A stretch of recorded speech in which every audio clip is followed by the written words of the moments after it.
আচ্ছা, গণিতের একটা বেশ জটিল শাখা কিভাবে আমাদের সূর্যের গনগনে আগুনের ভেতরের রহস্য সমাধান করতে পারে বলুন তো। চলুন তো দেখি এই একদম অসম্ভব মনে হওয়া কানেকশনটা আসলে কি। জুতার ফিতার সাথে সূর্যের সম্পর্ক, প্রশ্নটা শুনলেই কেমন যেন খটকা লাগে, তাই না?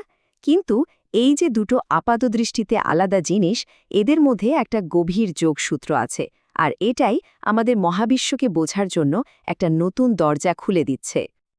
আমাদের এই পুরো গল্পের শুরুটা হচ্ছে প্লাজমা দিয়ে, মানে পদার্থের সেই চতুর্থ অবস্থা যেখানে সবকিছু এতটাই গরম যে পরমাণুগুলো ভেঙে গিয়ে চার্জড কণার এক উত্তাল সমুদ্রে পরিণত হয়। আমাদের সূর্যটা কিন্তু আসলে এই প্লাজমা দিয়েই গড়া।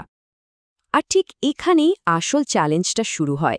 এই যে বিশৃঙ্খল প্লাজমা, এর ভেতরে এমন সব বৈশিষ্ট্য লুকিয়ে আছে যা মাপা প্রায় অসম্ভব ব্যাপার। এই সমস্যাটা সমাধান করার জন্যই মহাজাগতিক গিটের ধারণাটা সামনে আসে।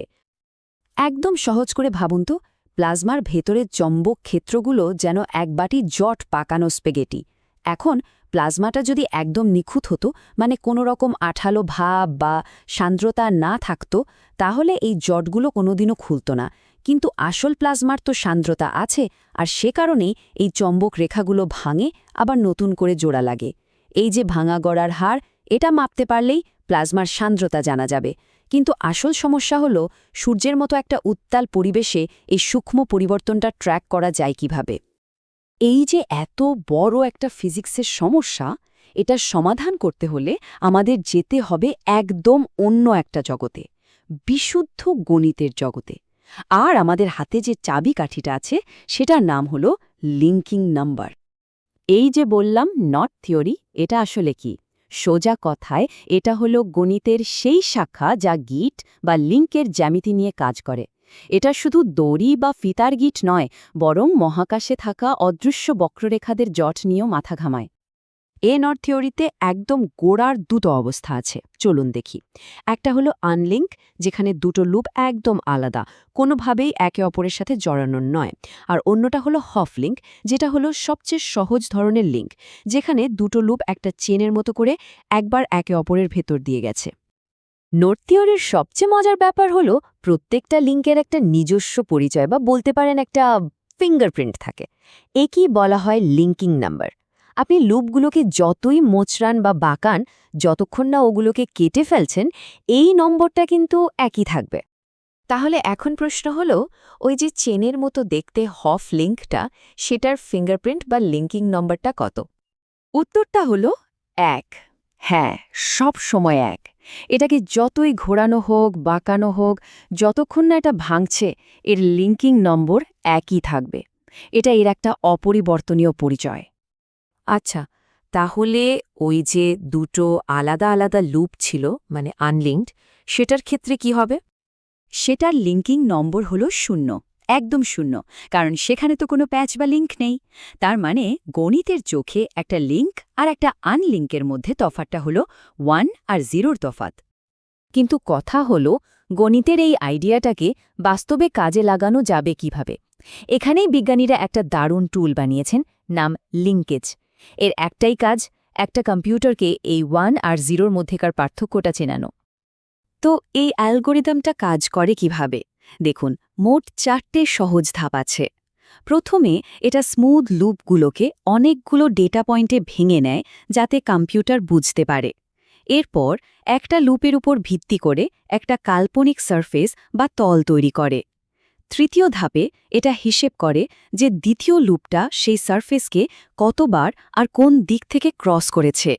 আর শেষে এই ক্রসিংগুলো যোগ বিয়োগ করে ফাইনাল লিঙ্কিং নাম্বারটা বের করে ফেলে। এই পুরো হিসাবটার পেছনে কিন্তু ব্যারিসেন্ট্রিক ইকুয়েশন আর মেট্রিক্স অ্যালজেব্রার মতো বেশ জটিল গণিত আছে। কিন্তু আসল উদ্দেশ্যটা খুবই সোজা, কম্পিউটারকে নিখুঁতভাবে বলা যে দুটো লুপ লিঙ্কড মানে ১, নাকি লিঙ্কড নয় মানে ০। ঠিক আছে, টুলটা তো বানানো হলো, এটা একটা স্থির ছবির জন্য কাজ করে। কিন্তু আসল জগতে, মানে ধরুন সূর্যের প্লাজমার ভেতরে সবকিছু তো নড়াচড়া করছে, লিঙ্ক তৈরি হচ্ছে, আবার ভেঙেও যাচ্ছে। তাহলে আসল পরীক্ষাটা হলো এই লিঙ্কেজ অ্যালগরিদম কি সময়ের সাথে সাথে এই ভাঙা গড়ান খেলাটা ধরতে পারবে? চলুন একটা পরীক্ষা দেখা যাক। ধরুন টাইম ইকুয়ালস টু 1-এ আমাদের কাছে 4টে ম্যাগনেটিক ফিল্ড লুপ আছে, যেগুলো একে অপরের সাথে জট পাকিয়ে আছে। যখন এই ছবিটা লিঙ্কেজ অ্যালগরিদমকে দেওয়া হলো, ও একদম ঠিকঠাক গুণে বের করল যে এখানে মোট 3টে আলাদা লিঙ্ক আছে। এবার ভাবুন কিছুক্ষণ পর, মানে টাইম ইজ ইকুয়ালস টু 2-এ একটা ম্যাগনেটিক রিকানেকশনের কারণে এই 4টে লুপের মধ্যে একটা ভেঙে গেল। আর রেজাল্টটা দেখুন, অ্যালগরিদমটা নতুন ছবিটা দেখে একদম নির্ভুলভাবে বলে দিল যে এখন সিস্টেমে মাত্র একটা লিঙ্ক বাকি আছে। এর মানে কি? এর মানে হলো টুলটা সফলভাবে সময়ের সাথে গিটের এই পরিবর্তন ট্র্যাক করতে পারছে। তাহলে এই সব কিছুর মানেটা কি দাঁড়ালো? এই গেট ধরা টুলটার ভবিষ্যৎটা আসলে কি? এর প্রভাব কিন্তু যুগান্তকারী হতে পারে।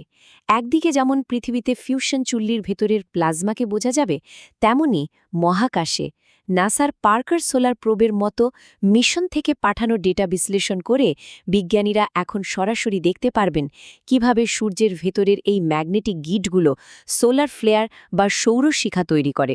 এমনকি আমাদের পৃথিবীকে প্রভাবিত করে এমন যে জিওম্যাগনেটিক স্টর্ম বা ভূচৌম্বকীয় ঝড়, সেগুলো বুঝতেও এটা একটা নতুন দিগন্ত খুলে দেবে। শেষ কথাটা হলো, একটা সাধারণ জুতার ফিতার গিট থেকে শুরু করে একটা বিশাল সৌরশিখা পর্যন্ত মহাবিশ্বের অনেক কিছুই হয়তো এই গিটের ভাষাতেই লেখা। আর আমাদের আসল চ্যালেঞ্জটা হলো এখন সেই ভাষাটা পড়া এবং তার মানে বোঝা।